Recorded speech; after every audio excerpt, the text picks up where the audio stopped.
Welcome to Not Milk Never Milk. Subscribe if you're lactose intolerant. You open the workbook and immediately choose the sheet where the header belongs. This matters because headers are per sheet.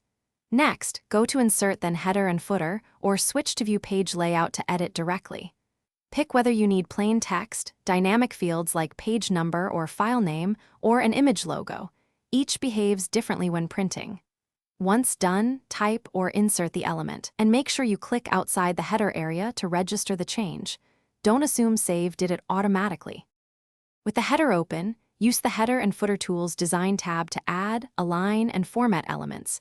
This is where the real control lies.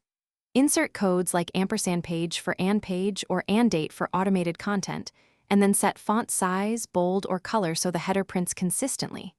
Place items in left, center, or right sections deliberately, and if you use an image, scale it and align it so it won't overlap text.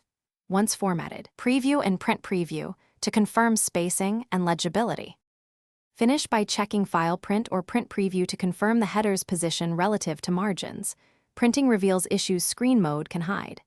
If the header clips or shifts, adjust page margins, scale, or the header/footer margin in Page Setup. These settings control printable area. Make sure sheets are not linked via Link to Previous when you want unique headers. If problems persist, verify Page Layout View, test another printer driver, and recreate the header on a fresh sheet to isolate workbook corruption.